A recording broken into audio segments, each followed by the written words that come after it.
Got this. Got this, cutie.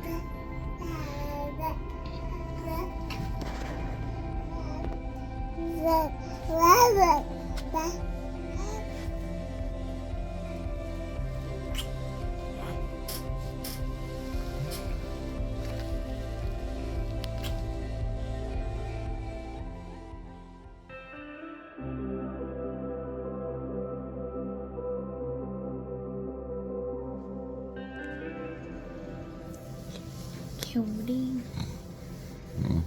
Are you sleeping? You really tired? Did they hurt you?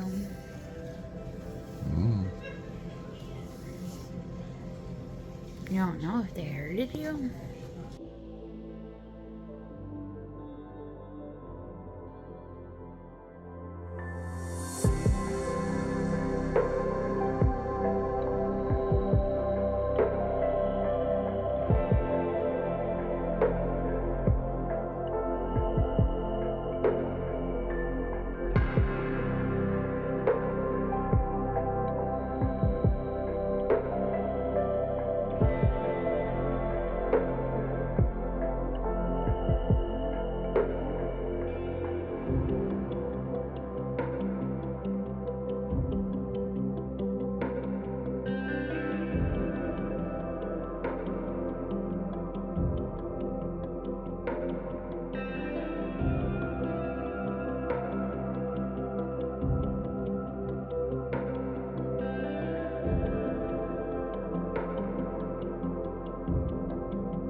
Welcome to Crocs in the Kitchen. I am Brian.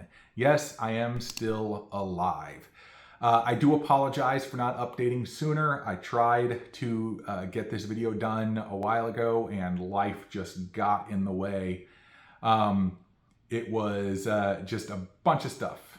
Being me in recovery, just trying not to do much because I was still in quite a bit of pain after the surgery. I was in pain for several weeks afterwards. And it's still now, I can get a little bit of a twinge if I move a certain way or something like that. But for the most part, I am almost back to normal and I'm doing a lot better as far as recovery is concerned. I'm not on any pain medication or anything of the sort. But Jessica's super hard at work. We've been taking care of Elsie, the dogs, and then just other stuff that happened to, get in the way of me updating this video. But here I am updating, and I hope you guys will forgive us.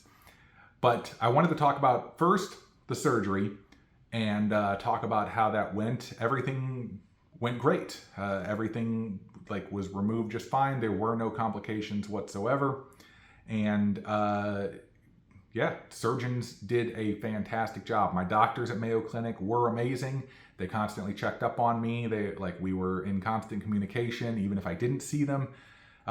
Just did a stellar job. The nurses were amazing. Honestly, the nurses made the entire experience bearable with all of the pain and stuff that I was in. They took very, very good care of me.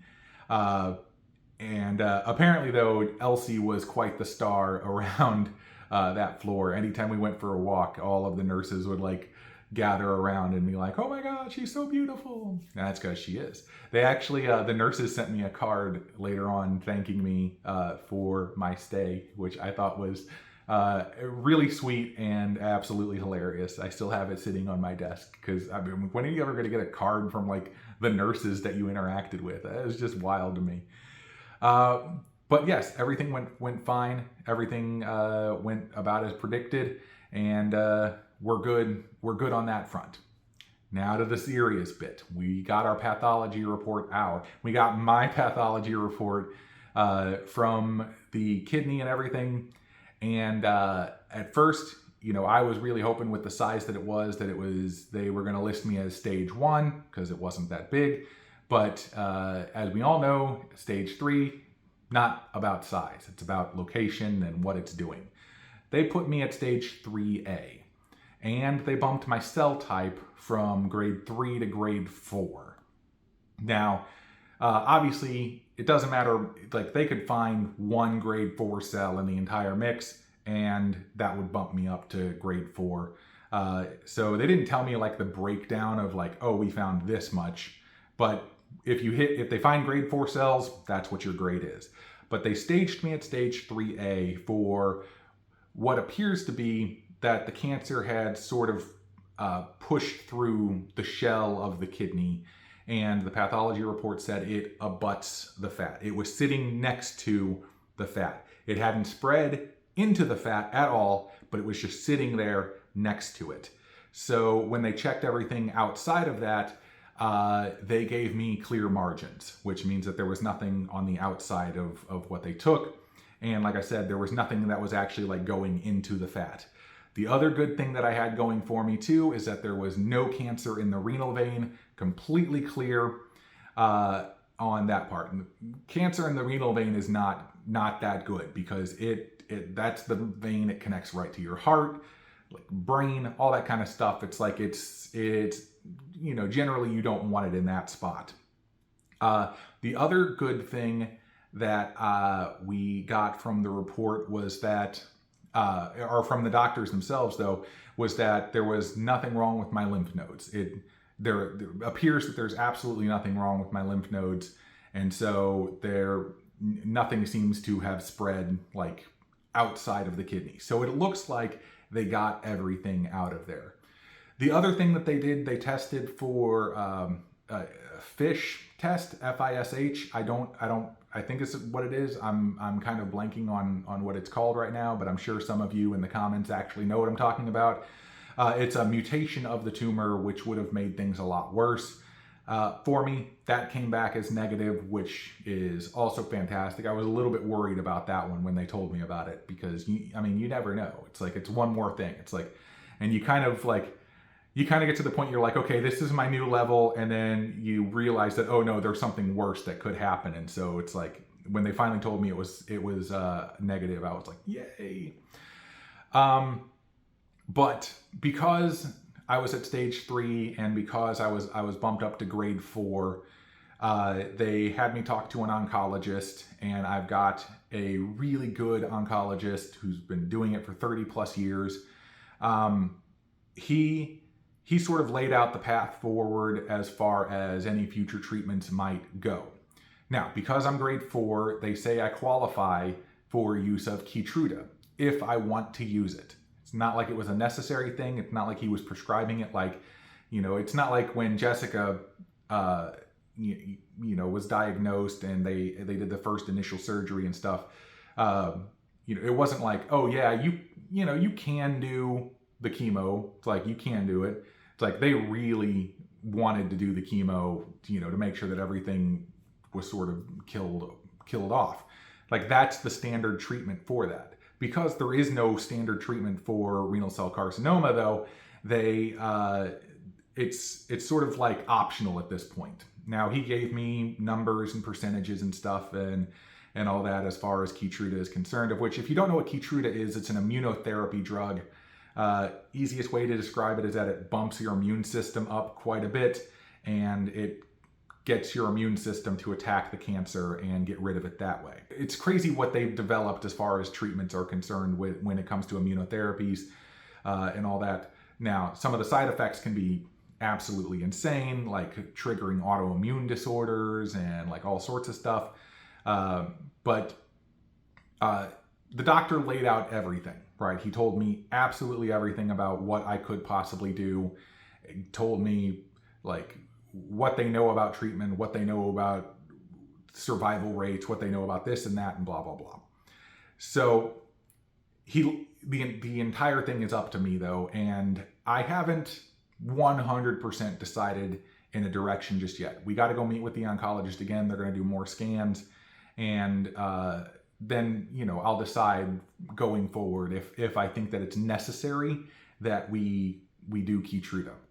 Now, he also laid out reasons, and there are some pretty good reasons as to why we wouldn't necessarily want to do KTRUDO at this point, and that's because if something were to be worse down the line, like it metastasized somewhere else, then they can use it then along with another drug, and apparently this combination works wonders.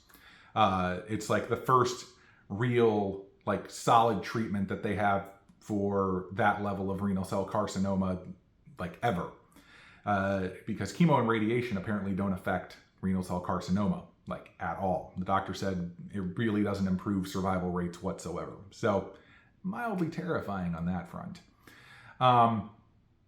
But honestly, I'm okay. Look, I am okay. I am okay with where I am at right now. I'm okay with what I've been through.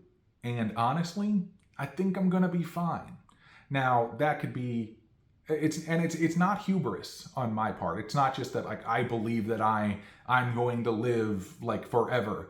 I've spent a lot of time in prayer and in worship. And I know not everybody who watches the channel is a believer, but that's perfectly fine. But for me, it's what I need. It's what I need to sort of center myself and get me back to a good headspace.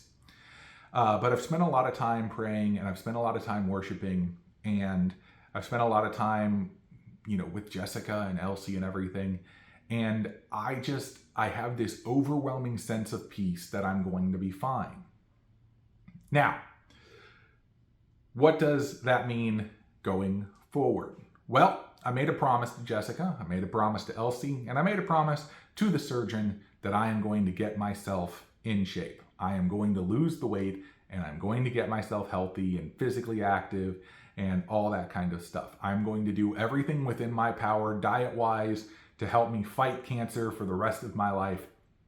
And I'm actually really excited about this process. I'm looking forward to it. I've actually lost about 20 pounds in the last month or so, and only 2 pounds of that was actually kidney. So, haha, I'm still doing pretty well.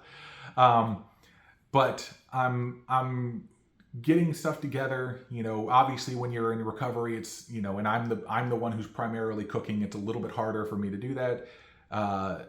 So I'm honestly really looking forward to cooking in the kitchen, and this kitchen in particular, actually, whenever we get this one up and running. But I'm looking forward to the process of getting healthy again, right? I never got 100%, I never got to any kind of a goal weight or anything of the sort. I felt really good before, but now it's time to really kick it into gear and get this thing done.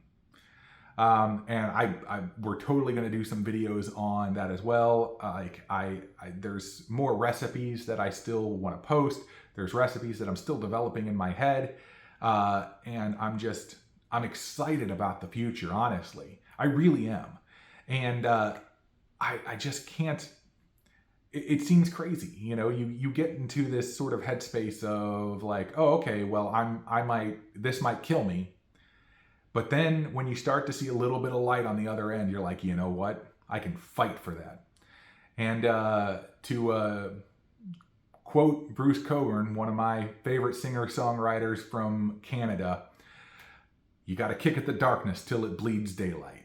And that's what I'm doing. I'm fighting in every way that I know to live as long as I possibly can going forward. And that makes me happy, and that makes me excited.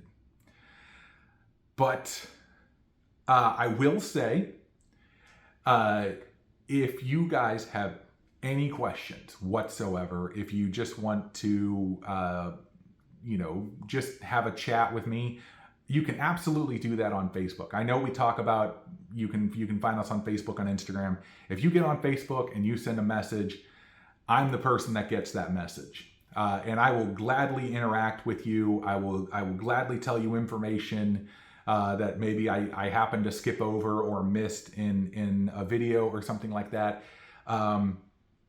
That is absolutely the best way for you to get in contact with me for questions about anything. Or you can leave comments down below. That also works as well. But to the people that on the forums love to chat about us, you guys know who you are. Send me a message. You guys keep speculating all the time on on one particular forum, but you can easily just message me. Like, just tell me. I'm already reading all of your stuff anyway, so just send me a message, and I will gladly tell you anything that you want to know. I can have a great conversation with you about anything that you want. But I think, you know what? Subscribe to the channel if you haven't done so already, and click the bell that is right next to it. You'll get notified whenever we post a new video. Once again, you can also find us on social media, Facebook and Instagram. Send those messages to Facebook. That's to me. But I think that is all I got for this one. This video is a long time coming, but hopefully I covered all my bases. If I didn't, once again, send me messages and I will gladly respond to them, or post comments below, because you guys know I love interacting in the comments section as well. But we will see you next time on Crocs in the Kitchen. Bye.